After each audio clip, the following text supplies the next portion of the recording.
하나님께서는 이스라엘 백성들에게 도피성이라는 성읍을 만들게 하셨습니다.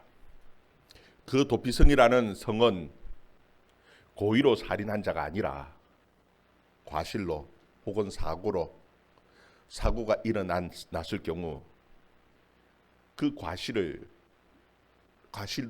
가진 그 사람이 피할 수 있도록 만들어 놓은 것이 도피성입니다. 살인한 사람에 대해서 죄를 묻는 것은 지극히 당연한 것입니다.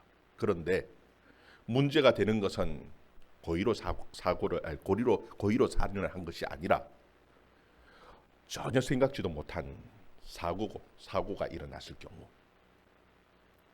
실수로 사람을 죽였을 경우 어떻게 하냐라는 문제입니다. 하나님께서는 그 실수한 사람을 죽이지 말라고 말씀합니다. 고의로 한 것이 아니기 때문에 죽이지 말라고 말씀하시면서 또한 아무런 죄가 없고 책임이 없다라고 말씀하시는 것도 아닙니다. 그 부분에 대해서 책임을 져야지요. 그래서 행동 반경을 제안하셨습니다. 그 도피성이라는 그 성 안에서 생명의 안전을 누리고 살아갈 수 있도록 하나님께서 정해 놓으셨습니다. 여러분, 이 도피성을 통해서 우리 예수 믿는 사람이 어떻게 하나님의 은혜를 누리고 살아갈 수 있는지, 그 하나님이 가르쳐 주시는 그 지혜를 발견할 수 있는 그 시간이 되어줄 수 있기를 주의 이름으로 축원합니다. 우리 1절에서 3절 말씀 우리 같이 한번 읽어봅시다. 1절에서 3절 말씀 같이 읽습니다. 시작. 내 하나님 여호와께서 이 여러 민족을 멸절하시고 내 하나님 여호와께서 그 땅을 내게 주심으로 내가 그것을 받고 그들의 성읍과 가옥에 거주할 때에 내 하나님 여호와께서 내게 기업으로 주신 땅 가운데에서 새 성읍을 너를 위하여 구별하고 내 하나님 여호와께서 내게 기업으로 주시는 땅 전체를 새 구역으로 나누어 길을 닦고 모든 살인자를 그 성읍으로 도피하게 하라. 아멘. 일반적으로 도시를 계획하고 건설해 갈 때에 여러분 크게 구역들을 나눕니다.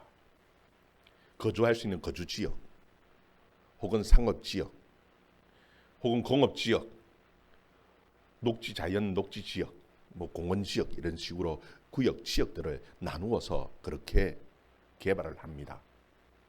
그렇게 하는 이유는 미관상 아름답게 혹은 효율성을 높이기 위해서 그렇게 지역을 구분해서 그렇게 개발을 합니다. 그런데 하나님께서는 오늘 말씀에 보면은 이스라엘 백성들에게 그렇게 지역을 나누고 개발하는 것보다 더 중요한 것을 가르쳐 주고 계십니다. 그것이 무엇이냐 하면은 그 이스라엘 땅에 들어가서 차지해서 그 이스라엘 땅에 성읍을 건축하고 도시를 만들고 개발해 갈 때에 크게 세 구역으로 나누라는 겁니다. 크게 세 구역으로 나누고 그 구역의 중심에 도피성이라는 성을 만들고 모든 길을 닦을 때에 이 도피성을 중심으로 길을 닦아 놓으라고 하나님께서 가르쳐 주고 계시는 거예요. 도시를 건축할 때 하나님께서는 제일 중요한 것을 이 도피성이라는 곳에 두고 계시는 겁니다. 그래서 모든 길은 다 도피성으로 통할 수 있도록 그렇게 길을 닦아 놓은 거예요. 왜 그렇게 하실까? 여러분, 하나님께서는 이 가나안 땅을 이스라엘 백성들에게 주시고 그 가나안 땅 안에서 특별히 하지 말아야 할, 금지할 것을 세 가지를 말씀해 주셨습니다. 하나는 다른 사람의 생명을 해하지 말라는 것입니다. 그리고 또 하나는 하나님께서 주신 그 다른 사람의 그 땅의 경계석을 함부로 옮기지 말라는 겁니다. 그리고 세 번째는 재판을 할 때에 자신의 이익을 위해서 거짓 증언하지 말라는 겁니다. 이것이 하나님께서 가르쳐 주신 것이에요. 여러분, 오늘날 참 사회 문제가 되어지는 것이 우리 인간의 욕심이 얼마나 끝이 없는지. 특히나 이 부동산 땅에 대한 욕심들이 너무너무 많아요. 그래서 땅값은 하늘 높은지 모르고 치솟았지요. 이제 조금 뭐 땅값이 내렸다 하지만, 부동산 값이 내렸다 하지만, 아마 이것이 과연 정말 정상적으로 땅값이 잡혔을까? 인간의 욕망은요, 한이 없거든요. 그래서 돈이 없는 사람은 결국은 살지 못하고 밀려가는 것이 오늘날 사회의 모습입니다. 그런데 사실 이 모세가 이 말씀을 주던 이 시기에는 이 욕심보다 더 큰 문제가 무엇이었냐 하면은 미움과 분노의 문제입니다. 그 당시에는 오늘날처럼 치안이 안정적으로 발달되어져 있지 못한 그런 시대입니다. 그래서 미워하거나 분노하는 마음이 있으면은요, 참지 못하고 끝까지 찾아가서 그 사람을 죽이는 것이 예사로 이루어지는 것이 바로 그 당시의 상황이었습니다. 그래서 하나님께서는 뭐라고 말씀하시냐면 6절 말씀 우리 같이 한번 읽어봅시다. 6절 말씀 같이 읽습니다. 시작. 그 사람이 그에게 본래 원한이 없으니 죽이기에 합당하지 아니하나 두렵건대 그 피를 보복하는 자의 마음이 복수심에 불타서 살인자를 뒤쫓는데 그 가는 길이 멀면 그를 따라 잡아 죽일까 하노라. 아멘. 여기 보면 보복하는 자라는 말이 나오죠. 복수심에 불타서 보복하는 자가 있다라는 겁니다. 여러분, 이 보복하는 자를 히브리어로 뭐라고 쓰여 있느냐 하면은요, 고엘이라는 말을 씁니다. 고엘. 여러분, 고엘이란 말 많이 들어보셨죠? 성경에 보면은 이 고엘이라는 것이 두 가지 형태로 나타납니다. 하나는 기업 물을 자, 고엘입니다. 기업 물을 자도 고엘이지만 오늘 성경에 나와 있는 것처럼 보복하는 자, 그도 고엘입니다. 여러분, 이 기업 물을 자는 참 좋은 의미로 사용되어지는 고엘입니다. 이 당시에는 하나님이 주신 그 기업은 남자들에 의해서 상속되어져요. 그런데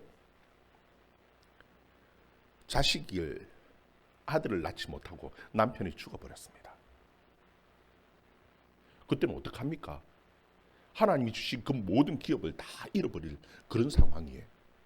그때에 가장 가까운 친지되는 사람이 그 기업을 물어주는 겁니다. 어떻게 물어주느냐 하면은 아들을 낳게 해주고, 그리고 그 하나님이 주신 그 모든 땅과 그 기업을 다 물어서 그 상속되게 해주는 그와 같은 일을, 선한 일을 베푸는 것이 이게 고엘입니다. 그럼 이것이 사실 쉽지 않아요. 왜냐하면은 그 남의 땅 내가 뺐으면은 내 것이 되어지는데, 내 것이 아닌 내 돈을 써가지고 내 모든 것들을 희생해 가면서 남의 자식을 낳아서 기업을 물어주는 것은 내가 어지간한 희생의 정신이 없으면 할 수 없는 겁니다. 참 선한 마음, 그 인자락하는 책임지는 사랑이 없으면 할 수 없는 일이죠. 그런데 이 기업 물을, 이 고엘이라는 의미는 참 좋은 의미인데, 그런데 문제는 오늘 본문에 나오는 이 고엘입니다. 예를 들면 이런 겁니다. 가까운 친척 가운데에 억울하게 살인을 당했든지 희생을 당하고 손해를 본 일이 있게 되어질 경우에 그때 어떻게 하느냐 하면은 가장 가까운 친지가 그 가서 보복을 해주는 겁니다. 복수를 해주는 거예요. 대신 복수를 해주는 겁니다.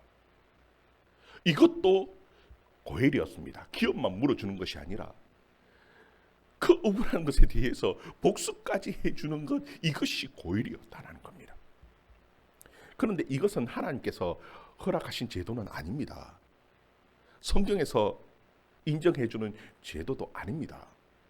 그런데도 이런 고엘이 있게 되어진 이유는 그 당시 가나안 땅에 내려오는 관습입니다. 관습적으로 행해져 오는 그와 같은 일이었어요. 그래서 하나님께서는 무엇을 만드셨냐면 바로 이 도피성이라는 것을 만드셨습니다. 이 도피성을 만드신 가장 중요한 이유는 무엇이냐 하면은 하나님께서 선물로 주신 그 가나안 땅 안에서는 절대 피해 복수는 있을 수 없다라는 겁니다. 하나님께서는 어떠한 경우에든 고의적으로 살인하지 말라라는 겁니다. 그러면 그 억울함을 어떻게 합니까? 내 속에서 일어나는 분노, 이 모든 것을 어떻게 해결합니까? 하나님 앞에 맡기라는 겁니다. 하나님께서 그 문제에 대해서 하나님께서 갚으시는 겁니다.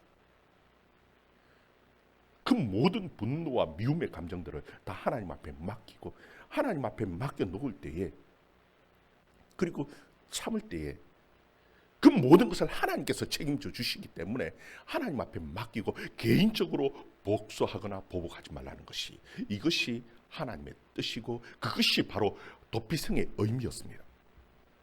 여러분, 오늘 이 19장의 말씀을 읽다가 보면 19장 21절에 보면 이런 말씀이 나옵니다. 내 눈이 긍휼히 여기지 말아라. 생명은 생명으로, 눈에는 눈으로, 이는 이로, 손은 손으로, 발은 발로 그렇게 갚으라고 하지.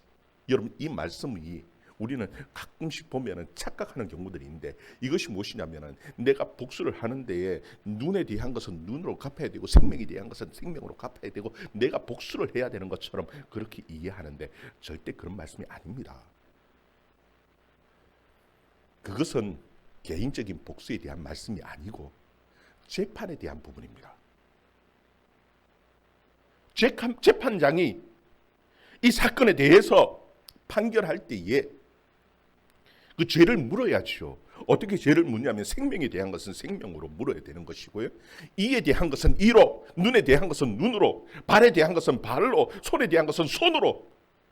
하나님께서 그렇게 죄를 묻고 갚으라는 하나님께서 판결의 그 기준을 잡아주신 것이지, 그것이 개인적으로 보복하라는 그런 말씀은 절대 아니라는 겁니다. 그러면 이 참아야 되는 부분은 어디까지 참아야 됩니까? 여러분 살다가 보면은 이 미움의 감정, 이 분노의 감정이 생기지 않을 수가 없습니다. 사람이기 때문에 어쩔 수 없이 그런 분노의 감정이 생기는 것이 어쩌면은 사람이기 때문에 지극히 당연한 겁니다. 누군가 내게 해코지 하거나 내 친척이나 내 가족에게 해를 끼치면은 분노가 생기는 것이 당연하죠. 미움이 생기는 것이 당연합니다. 어떻게 합니까? 성경은 우리에게 가르쳐 주시는 것은 참으라는 겁니다. 참으면은 남들이 나를 바보 취급할 건데요. 나를 무시할 건데요. 그래도 성경은 참으라는 겁니다. 어디까지요? 이것까지도 참으라고 주님이 말씀하신데 어디까지냐 하면은요. 예수님을 죽이기 위해서 대제사장이 군인들을, 종들을, 사람들을 보냈습니다. 뭉치를 들고 칼을 들고 무장을 하고, 그리고는 예수님을 잡기 위해서 찾아왔습니다. 예수님을 잡으려고 하는 그 모습을 볼 때에 이 베드로가 화가 났습니다. 숨겨놓았던 칼을 빼들고는 쳤어요. 머리를 쳤는데 아마 투구를 썼는 것 같아요. 머리는 다친 것이 아니라 귀가 잘려버렸습니다. 그때에 예수님께서 하신 말씀이 무엇인 줄 압니까? 누가복음 22장 51절에 보면 이것까지 참으라. 예수님께서 베드로에게 이것까지도 참으라 그리 말씀하시면서 그 길을, 대제사장의 종의 길을 붙여주셨어요. 만약에 거기서 그거 참지 못하고 칼부림이 일어났다면요, 끔찍한 살육의 현장이, 그것은 끔찍한 살육의 현장이 되었을 거예요. 수많은 제자들이 아마 죽었을 겁니다. 그런데 예수님께서는 혼자서 묵묵히 잡혀가시면서 하신 말씀이 이것까지도 참으라. 왜요? 그 모든 그 일을 갚으시는 이는 하나님이십니다. 여러분, 우리 속에도 분노의 감정, 미움의 감정들이 올라올 수 있습니다. 그 지극히 당연한 겁니다. 주님의 그 말씀 기억할 수 있기를 바랍니다. 어디까지요? 이것까지도 참으라. 여러분 참을 수 있는 저와 여러분 되기를 주의 이름으로 축원합니다. 하나님께서 갚으시는 것입니다. 여러분 하나님께서는 이 도피성을 굉장히 중요하게 생각하셨습니다. 어느 정도로 중요하게 생각하셨냐면 그 모든 그 도시를 개발할 때 가장 그 국토의 전체의 3등분을 해서 가장 중심에 이 도피성을 놓고 모든 길은 다 도피성으로 통하게 할 만큼 그렇게 그 도피성을 중요하게 생각하셨어요. 그런데 그 아무나 살인했다고 거기에 다 피해서 거기서 살 수 있는 것은 아니었습니다. 도피성에 피해서 살 수 있는 사람의 자격에 대해서 성경은 가르쳐주고 있어요. 5절 말씀 같이 읽습니다. 시작. 가령 사람이 그 이웃과 함께 벌목하러 살림에 들어가서 손에 도끼를 들고 벌목하려고 찍을 때에 도끼가 자루에서 빠져 그의 이웃 맞춰 그를 죽게 함과 같이 이런 사람은 그 성읍 중에 하나 도피하여 생명을 보존할 것이니라. 아멘. 여러분 여기 보면은 함께 그 이웃과 함께 벌목하러 나무하러 살림에 들어간 사람들은 원수지간이 아닙니다. 함께 그야말로 이웃이고 함께 일하는 동료이고요. 가까운 사람입니다. 정말 고의로 죽인 것이 아니라 그야말로 실수이지요. 도끼로 나무를 하기 위해서 찍었는데 그 도끼 날이 자루에서 빠져버렸습니다. 그리고 그 상대방을 다치게 하든지 죽게 했을 경우에 어떻게 하냐? 여러분 물론 미리 확인을 하고 준비했어야죠. 안전을 위해서. 혹시나 도끼 날이 빠지지 않을까? 그 작업을 하기 전에 당연하게 확인하고 준비하는 그런 과정들이 필요합니다. 혹시나 내가 도끼를 휘둘렀을 때에 상대방이 다치지 않는지 살피고 안전하게 해야 할 의무와 책임이 있지요. 그런데 사람이 살다가 보면은 완전할 수가 있습니까? 아무리 준비하고 잘 준비한다 할지라도 일어날 수 있는, 우리는 완전하지 못하기 때문에 일어날 수 있는 사고이고 사건입니다. 이 문제에 대해서 하나님께서는 책임이 없다라고 말씀하시는 것이 아니라 죽을 만큼의 죄는 아니라는 겁니다. 그때에 살 수 있는 길은 어떻게 합니까? 그때에 도피성에 들어가라는 겁니다. 여러분 도피성에 들어가면은 그냥 무조건 사는 것이 아닙니다. 도피성에도 규칙이 3가지가 있습니다. 그 규칙이 무엇이냐면은 처음에 들어갔을 때에 그 성의 장로들에게 자신의 죄를 다 고백해야 하는 겁니다. 그냥 무조건 들어가서 그냥 실그머니 산다고 거기서 산다고 사라지는 것이 아닙니다. 그곳에서 내가 왜 여기에 오게 되어졌는지 그 일어났던 그 모든 사건의 경위를 다 고백해야 합니다. 그리고 2번째 규칙은 무엇이냐 하면은 그곳에서 평생 떠날 수가 없습니다. 그 도피성에서 그냥 눌러 앉아 사는 겁니다. 그런데 언제 자유로워지느냐 하면은요, 대제사장이 그 모든 죄에 대해서 책임을 지는 대제사장이 죽으면 그 사람은 자유로워지는 겁니다. 여러분 저는 이 도피성에 대한 이제 순서대로 이 말씀을 신명기를 봐오다가 이 말씀을 보면서 참 고민을 많이 했어요. 이 말씀이 우리하고 도대체 무슨 상관이 있는가? 사실 이 말씀이 너무너무 사실 저한테는 어렵게 다가왔어요. 그래서 그냥 이 본문은 건너 넘어갈까? 그런데 그렇지 않지요. 사실 이 미움의 감정에 대해서 자유로울 수 있는 사람은 아무도 없습니다. 이 분노의 감정에 대해서 자유로울 수 있는 사람 아무도 없지요. 그런데 성경은 우리에게 분명하게 가르쳐주고 있는 것이 있습니다. 그게 무엇이냐 하면은 요한 1서 3장 15절에 보면은 그 형제를 미워하는 자마다 살인하는 자니.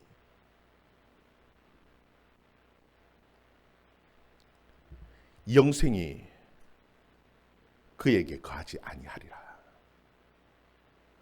여러분, 성경은 우리에게 분명하게 말씀하시는 것은 우리의 미워하는 그 감정이요, 단지 실제로 행동을 옮기지 않았다 뿐이지, 분노하고 다른 사람에게 대한 미워하는 그 감정 그 자체로도 이미 우리는 살인했다라고 성경은 우리에게 분명하게 말씀합니다. 그럼 우리가 어떻게 삽니까? 심지어는 성경은 거기서 미워하는 감정을 가진 자마다 영생하지 않다고, 영생이 그 속에 거하지 않는다라고 말씀하시는데, 그러면 우리가 살 길이 무엇입니까? 여러분, 우리에게도 분명한 피난처를 주셨습니다. 그 도피성이 무엇인 줄 압니까? 예수 그리스도입니다. 우리가 하나님 앞에서 자유롭게 안전함을 누리고 살아갈 수 있는 가장 중요한 도피처, 그 도피성이 어디냐 하면은 바로 예수 그리스도라는 겁니다. 그래서 우리는 예수 그리스도 안에 있을 때에 우리는 안전을 누리고 그 안에서 복을 누리고 살아갈 수 있는 것입니다. 여러분, 대제사장이 죽을 때에 정말 그 모든 죄를 다 대신하고 죽을 때에 그가 살 수 있고 자유를 누릴 수 있는 것처럼 우리의 대제사장 되시는 예수 그리스도께서 나의 그 미움의 감정, 나의 모든 그 욕심들, 그 모든 악한 생각들까지도 주님께서 다 책임져 주시고 죽으셨기에 성경은 우리에게 분명하게 말씀합니다. 우리에게 자유가 있다고, 우리의 모든 죄가 다 용서되어졌다고, 우리에게 살 길을 분명하게 선포하시는 것입니다. 여러분, 정말 예수 안에 거할 수 있기를 주의 이름으로 축원합니다. 그래서 그 안에서 진짜 자유를 누리고 그 안에서 생명의 안전함을 누리고 영생을 누리고 살아갈 수 있는 저와 여러분의 삶이 되어줄 수 있기를 주의 이름으로 축원합니다. 여러분, 하나님께서는 이 가나안 땅을 선물로 주시면서 또 가나안 땅에서 지켜야 될 두 가지를 더 말씀하십니다. 그게 무엇이냐 하면은 경계석을 옮기지 말라는 겁니다. 14절 말씀 같이 읽습니다. 시작. 내 하나님 여호와께서 내게 주어 자치 내 소유가 된 기업의 땅에서 조상이 정한 내 이웃의 경계표를 옮기지 말지니라. 아멘. 여기 보면은 이 경계표를 옮기지 말라는 것과 그 뒤에 보면은 또 이 법정에서 재판하는 과정에서 거짓 증언하지 말라, 그렇게 말씀합니다. 여러분, 이 남의 행복을 빼앗아서 자기 행복을 삼지 말라는 겁니다. 하나님께서는 각자에게 주시는 기업과 각자에게 주시는 그 행복의 분량들이 있습니다. 하나님께서 주시는 것과 가지고 만족하면서 감사하며 살아야 하는 것이 우리의 삶의 본분입니다. 옛날에는 이 고대 이 성경이 쓰여질 이 당시에는요, 모든 땅의 주인은 왕이었습니다. 그래서 왕은 자기 땅인 것처럼 마음대로 할 수 있었습니다. 그러나 심지어 하나님께서는 그 가나안 땅을 선물로 주실 때에 왕도 함부로 하나님께서 주신 그 이웃의 땅을 빼앗을 수가 없습니다. 경계석을 함부로 옮길 수가 없었습니다. 여러분, 그 당시에 옮길 수 있는 방법들이요, 악한 방법으로 행했던 것이 크게 두 가지 내지는 세 가지로 생각해 볼 수 있겠죠. 하나는 강제로 빼앗는 겁니다. 그리고 또 하나는 다른 사람을 속여서 몰래 빼앗는 겁니다. 그 강제로 빼앗았던 사람이 있었습니다. 누구냐 하면은 나봇의 포도원을 빼앗은 아합 왕입니다. 아합 왕은 자기 앞에 별궁 앞에 있는 그 나봇의 그 포도원이 너무너무 좋아 보였어요. 그것을 자신의 채소밭으로, 나물밭으로 만들고 싶은 겁니다. 그래서 팔아라. 이 나봇이 하는 말이, 하나님께서 내게 주신 기업인데 하나님께서 우리 조상으로부터 물려주신, 하나님께서 내게 주신 그 기업을 팔지 않겠다라고, 팔 수 없다라고 거절했어요. 그러면은 그런갑다 하고 넘어가야 되는데, 이 아합은 그 욕심을 풀지를 못하는 겁니다. 결국은 거짓 증인, 이 나봇이 왕을 저주했다라는 거짓 증인을 세워가지고는 결국은 나봇을 죽여버렸어요. 그리고는 그 땅을 빼앗아버렸습니다. 하나님께서 그 아합에게 하시는 말씀이 무엇인 줄 압니까? 열왕기상 21장 19절에 보면은 개들이 나봇의 피를 핥은 곳에서 개들이 내 피 곧 내 몸의 피도 핥으리라. 여러분, 하나님께서 그 나봇의 보복을 해주신 겁니다. 그 했던 그대로 하나님께서 갚으시는 하나님이시라는 것을 성경에서 분명하게 보여주고 계시는 것이. 여러분, 우리는 꼭 내가 다 갚아야 되는 것처럼 그렇게 생각하지만 아니요, 하나님께서는 여전히 살아계시고 지금도 역사하시는 하나님이십니다. 하나님께서는 그 악한 일을 행한 자에 대해서 하나님께서 갚으시는 하나님이십니다. 그 때문에 우리는 필요 이상의 욕심을 내지 마시기를 바랍니다. 하나님께서 주신 것에 감사하고, 그리고 또 억지로 내가 갚을 이유도 없습니다. 왜요? 하나님은 살아계시고 하나님께서는 분명히 우리의 모든 억울함을 갚으시는 하나님이시기 때문에 그런 것입니다. 여러분 보면은 이 거짓 증언을 하는 그런 일들이 사실 그 당시 이후에 망할 때 보면, 이스라엘이 망할 때, 유다가 망할 때 보면은 너무나 비일비재했습니다. 땅의 욕심 때문에요. 빚진 자들을 팔아버립니다. 어디로 파냐면은 멀리 돌아올 수 있는 외국으로 멀리 팔아버려요. 그리고는 그 땅을, 남의 땅을 다 자기 것으로 빼앗습니다. 부자들의, 지도자들의 행태였습니다. 그런데 멀리 팔려가지 않고 가까이 그 땅에서 팔려고 온 사람들은요, 6년이 지나면 다시 돌아와요. 그리고 그 땅을 다시 회복하는 겁니다. 그때에 그 땅을 욕심을 내는 사람들은 어떻게 하느냐면 거짓 증인을 세우는 겁니다. 이 땅이 저 사람 땅이 아니고 내 땅이라고 거짓 증인을 세워가지고는 땅을 빼앗으려고 하는 그런 일들이 너무나 비일비재했습니다. 여러분, 아무리 제도를 잘 만들고 법을 잘 만들어 놓아도 그렇다고 해서 모든 문제들이 다 해결되어지는 것은 절대 아닙니다. 하나님께서 우리에게 가르쳐 주시는 것은 우리의 마음의 문제라는 겁니다. 여러분, 우리 속에서 일어나는 그 분노, 그 미움의 감정들을 우리 스스로 잘 해결할 수 있기를 주의 이름으로 축원합니다. 정말 여러분들이 하나님의 복을 누리고 살기를 원하십니까? 아무리 억울한 일, 아무리 분한 일이 생긴다 할지라도 예수님께서 우리에게 말씀하시는 것처럼 그것까지도 참을 수 있기를 바랍니다. 그리고 하나님 앞에 맡길 수 있기를 바랍니다. 그리고 하나님이 주신 것 가지고 만족하면서 감사하면서 살아갈 때에 하나님께서 우리에게 더하여 주시는 하나님의 은혜와 축복이 있는 줄 믿으시고 그 하나님의 말씀 붙들고 믿음으로 살아내는 저와 여러분의 삶이 되어줄 수 있기를 주의 이름으로 축원합니다. 기도하겠습니다.